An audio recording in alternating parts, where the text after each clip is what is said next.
Good morning, everyone. I will talk about congenital vertebral malformations. We should learn about the incidence, associated anomalies, thoracic cage anomalies, types and classifications, Klippel Feil syndrome, and management. So we're talking about congenital scoliosis, which is a lateral curvature of the spine. Most congenital scoliosis is often recognized at birth, but more subtle spinal defects can remain undetected. Incidence is 0.5 to 1 per 1,000 live births. Vertebral growth is very active during the first months of life, slowing down after the age of 6 and 7 until the peak of puberty. Knowing the active growth periods in child development should aid the surgeon to decide about the proper timing of treatment interventions. Etiology, genetic and environmental factors are involved. Positive family history is found in 1 to 8% of cases. It's generally non-hereditary.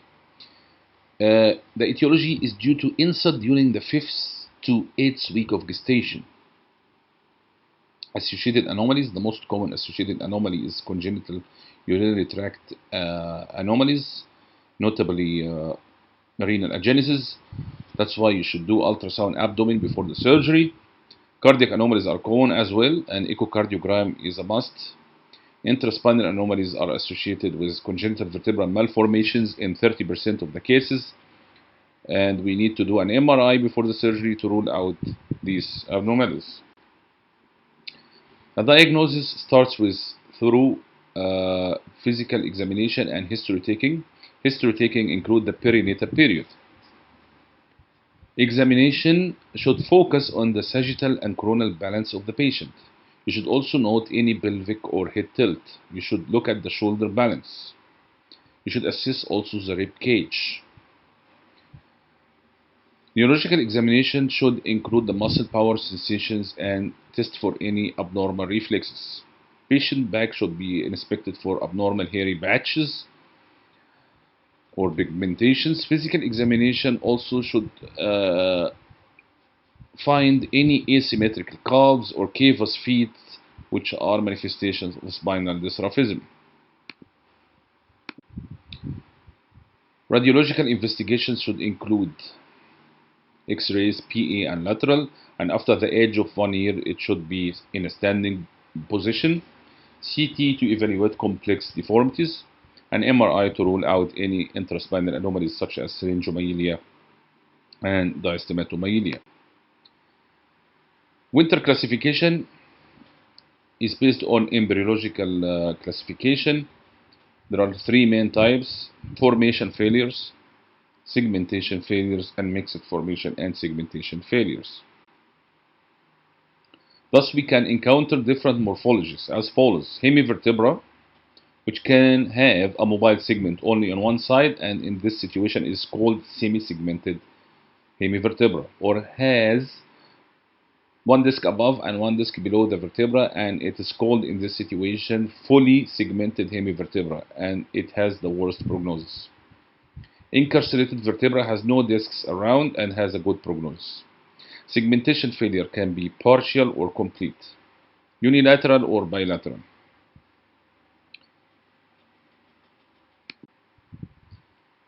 Butterfly vertebra is a sagittal defect in the vertebral body caused by failure of fusion of the 2 lateral chondrification centers during embryogenesis. It's often encountered in patients with multiple spinal anomalies. Congenital kyphosis, also classified as failure of formation or failure of segmentation. Kawakami Classification is another classification worth mentioning, and it's based on the preoperative 3D morphologic analysis for determining the optimal strategy for the treatment. Type 1 is only one anomaly in the whole spine. Type 2, multiple anomalies.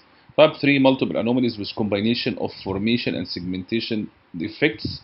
Type 4 is only segmentation anomalies. Rib fusions are common occurrences with congenital scoliosis. It may result from failure of segmentation of ribs. You can have missing ribs or extra ribs. In severe forms, it's called thoracic insufficiency syndrome, such as June syndrome. These cases are best treated by expansion of the chest as well as of the scoliosis by vertebral expandable prosthetic titanium ribs or VIPTOR, and we will discuss that at the end of the treatment section. Klippel Feil syndrome is a syndrome characterized by short neck, limited range of motion in the neck, torticollis, low hairline, and may also have congenital high scapula or springle shoulder. These vertebral malformations anomalies can be in the form of massive fusion in the cervical spine or limited fusions and multiple fusions in the cervical, thoracic, and lumbar spine. The problem is with fusions in the cervical spine, there is always areas of hypermobility above the fusion, which may cause chordomalacia and weakness. We have to correlate the location and the prognosis. And according to McMaster, vertebral malformations that are located in the thoracic and thoracolumbar curves has the greatest progression and are thus associated with poorest prognosis. Also, we should know what type that carry the worst prognosis and what type that we can also treat with observation.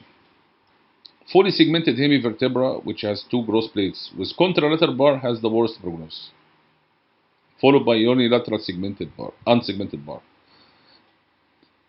Last but not least, the incarcerated hemivertebra has the best prognosis.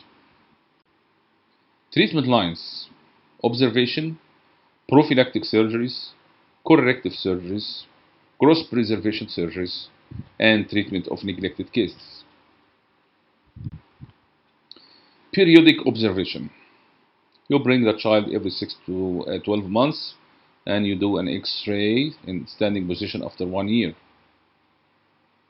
Bracing is usually non-successful and is not appropriate for cases such as unilateral segmentation bar, or not successful also in cases of congenital kyphosis. Bracing may be successful with cases that has long flexible curves above and below the anomalies. Prophylactic surgery. This includes in situ fusion and hemiepiphysiodesis. In situ fusion is done with posterior fusion, whether without instrumentation, whether without anterior surgery. The problem with in situ fusion is that the course and progression is unpredictable. Hemiepiphysiodesis, also one of the prophylactic surgeries, is a convex gross arrest procedure. It is best to be done before the age of 5, in curves less than 50 degrees, no kyphosis, and the concave side opposite the vertebral anomalies has to be intact with no fusion bars, because hemiepiphysiodesis is based on that after arresting the fusion on the convex side, the concave side has to overrun the convex side, thus correcting the deformity in the long run. After the surgery, the patient should be immobilized in a cast or hard brace. And also, it has unpredictable outcome, like the in situ fusion. Hemivertebral resection is a corrective surgery aiming at resecting the hemivertebra and correcting the deformity. The classic indication is rigid decompensated spinal deformities. These procedures used to be done through anterior surgery, either by thoracotomy or laparotomy. Nowadays, it's increasingly done through all posterior procedure with resection of the pedicle and complete resection of the vertebral body from behind and instrumenting above and below the resection area. Here is an example of a 5-year-old female patient diagnosed with hemivertebra at L2. The workup included preoperative ultrasound and echocardiogram, preoperative CT scan for accurate planning of the surgery, and MRI to rule out any anomalies within the spinal cord. We utilize the combined approach. First, we position the patient on lateral position. We resected the L2 vertebra through laparotomy and retroperitoneal approach. And after that, we performed or completed the resection posteriorly, and we instrumented the spine with short levels above and below. The patient is doing well so far. Growth preservation techniques. The use of growing rods in congenital scoliosis can be utilized in cases that develop long secondary curves. When long fusion is not practical due to remaining growth potential of the patient, may be combined with limited apical convex fusion in formation defects.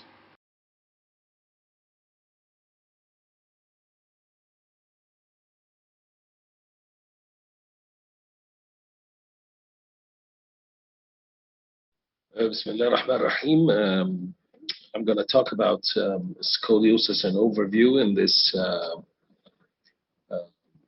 Kasr Al-Ainy spine surgery review course.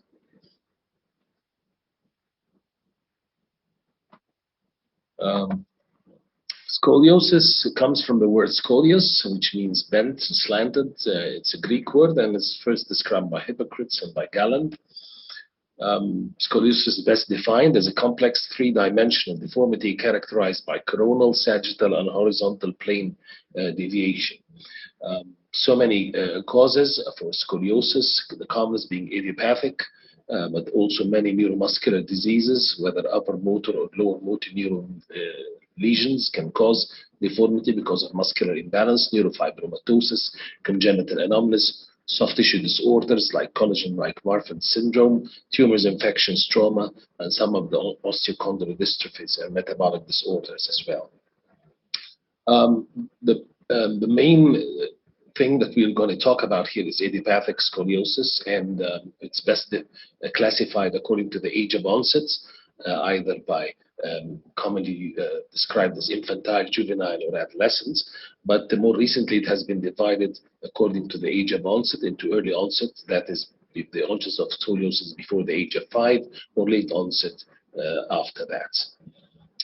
The etiology of idiopathic scoliosis used to be so many theories about it, but recently genes have been identified, genes that either initiated the deformity and also other genes that are responsible for the progression of the scoliosis. Just to touch on early onset scoliosis, because quite honestly, it's an entity on its own now, and this is the real challenge that spine surgeons face. The problems with this early onset scoliosis, that scoliosis before the age of 5, is that there is a very high risk of progression because the child is growing, so as the deformity increases.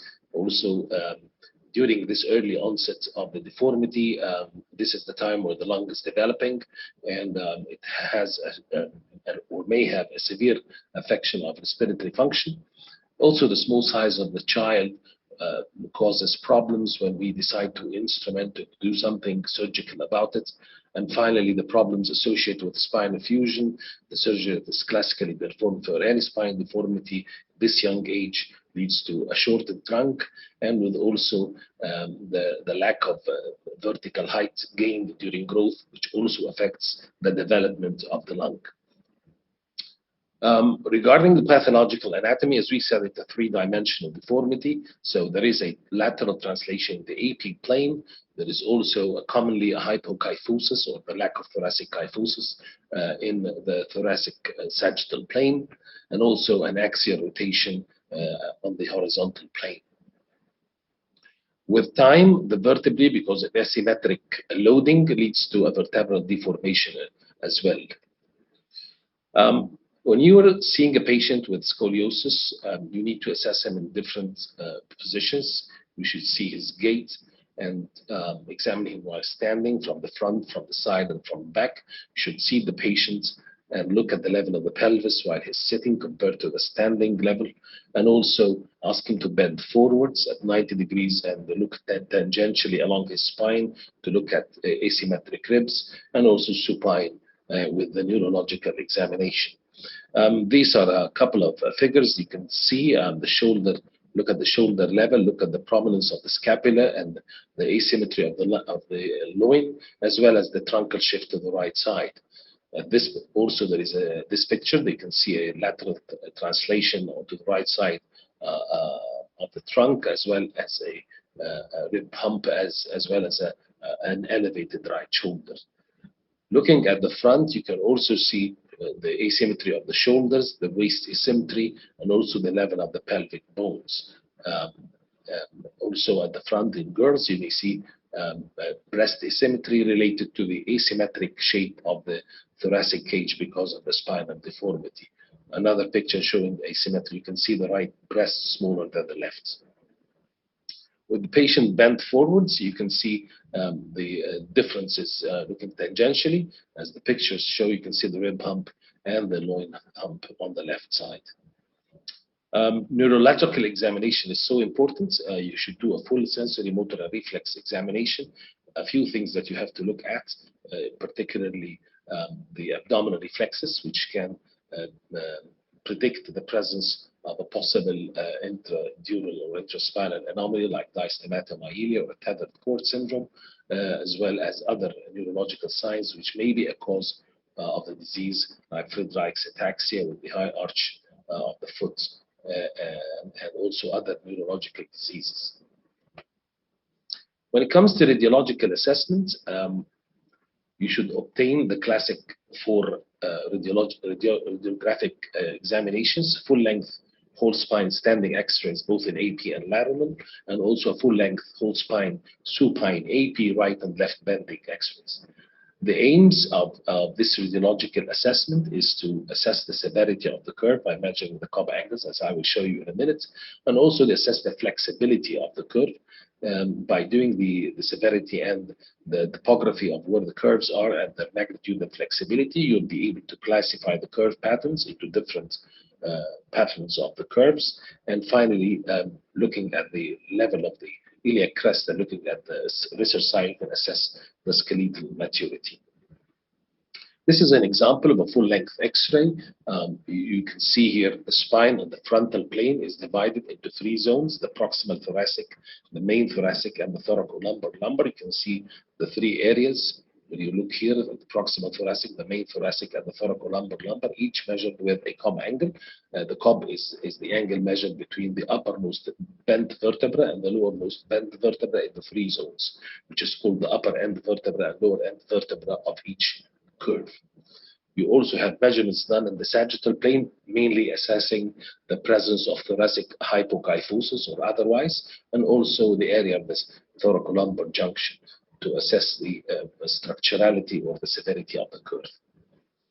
You also have a supine side bending. This is a right bending curve, and you look at how the curve bends, and you compare this Cobb angle compared to the standing X-rays to assess the flexibility, and also to the other side where you assess the lumbar curve and the proximal thoracic curves as well.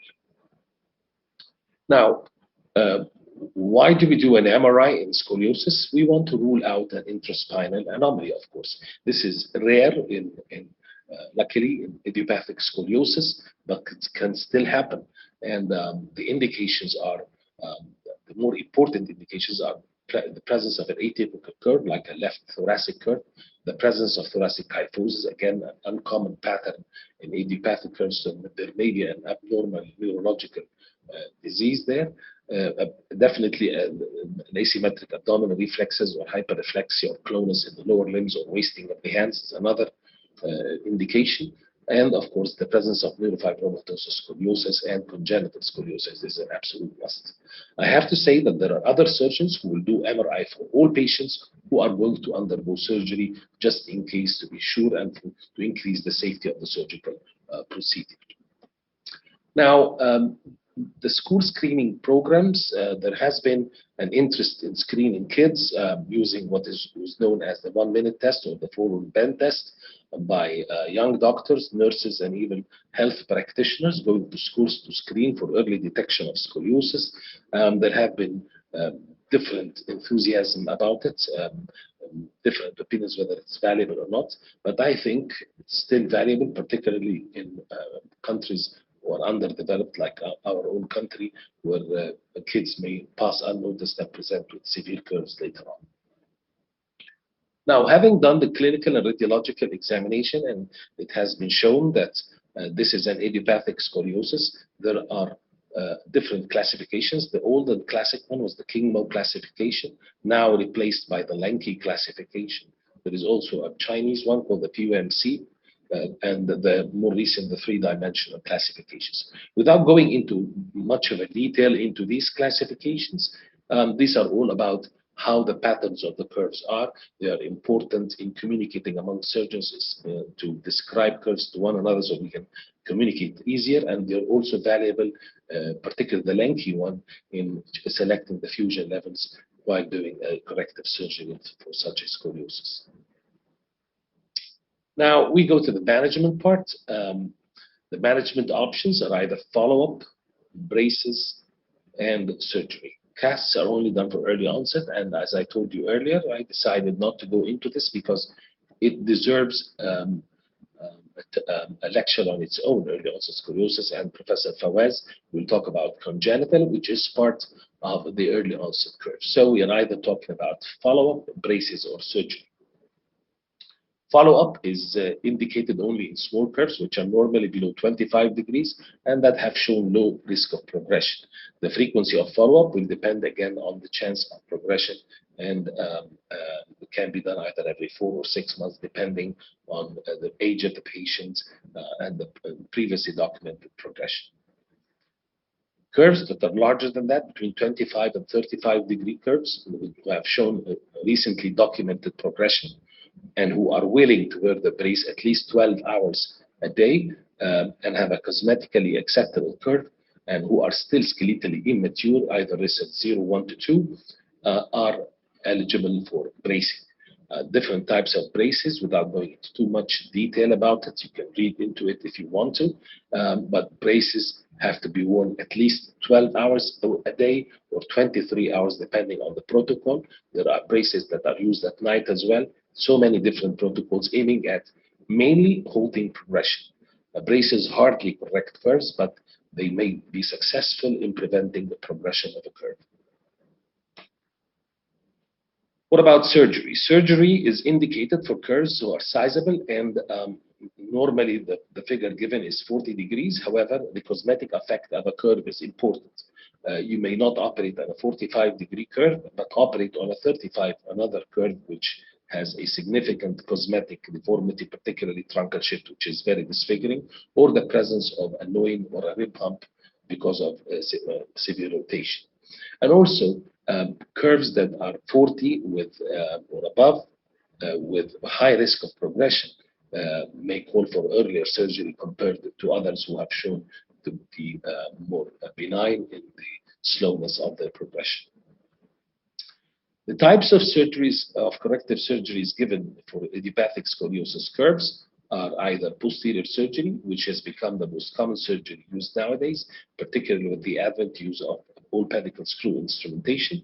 The advantage of using pedicle screws is that it not only gives a strong hold of the vertebra, but it also screws are inserted into the vertebral bodies, so they have control over the anterior elements of the spine. And with different instrumentation techniques, you can actually not just correct the lateral translation and the sagittal hypokyphosis, but also you can perform derotation. So you can correct all three elements of the deformity in varying degrees, of course. Anterior surgery still has a role to play, again, depending on the experience of the surgeon and his preference, but they are still somewhat used in lumbar curves and in severely hypokyphotic thoracic curves, where anterior surgery gives an advantage of restoring thoracic kyphosis. Anterior surgery includes discectomy, which shortens the front of the spine, and with the insertion of the screws into the vertebral bodies and the instrumentation, we may restore thoracic kyphosis in severely hypokyphotic thoracic curves. This can also be done thoracoscopically in some centers. The enthusiasm for anterior surgery was higher in the 80s and 90s because at the time there was no pedicle screws used for scoliosis, and it gave a chance to shorten the levels of diffusion and spare levels for motion in the lumbar spine. But with the advent of pedicle screws, we can shorten the instrumentation and correct the deformity quite well in all three planes. So anterior surgery is less common nowadays. Combined anterior and posterior surgery is rarely used now, and combined surgery was common in severe curves above 70 to 90 degrees in the past because it was performed by doing an anterior discectomy and release, thought to give more mobility of the severe curve. But nowadays, with the posterior releases and the facetectomies and with the strong instrumentation, we hardly do any anterior release anymore. These are a couple of examples. This is a right thoracic curve. On the right side, you can see the x-rays, the patient standing. This is the lateral view. You can see the thoracic kyphosis, and the bending curves show not much of a flexible thoracic curve, and the lumbar curve is reasonably mobile. And the surgery involved posterior instrumentation with pedicle screws, a good correction, and you can see on the left side the hump view, which you can see the preoperative hump on the top with the prominence of the ribs, and after the correction of the surgery and without doing any excision of the ribs, you can see the more or less level thoracic cage and the improvement of the rib hump. Also, this is another curve where there is a major main thoracolumbar curve and a secondary thoracic curve with the bending films, and you can see the post-operative instrumentation of both curves and an excellent correction comparing the right photograph with the left radiograph, showing an excellent correction. So to conclude, the take-home messages, remember that scoliosis is a three-dimensional deformity. The age of onset before the age of 5 is a real problem and is a real challenge to manage. Idiopathic scoliosis is a diagnosis of exclusion after excluding all other causes listed in the table that I have shown you earlier on in the presentation. You have to do a proper clinical and radiological assessment of these patients, and the management options available to us are follow-up, bracing, and surgery, depending on the effect of this deformity on the appearance, the effect on the overall truncal balance, and the severity of the curve using the Cobb angle measurements, and also the risk of progression and the rate of progression thereof. I thank you very much for your attention. I'm happy to take your questions whenever you want to.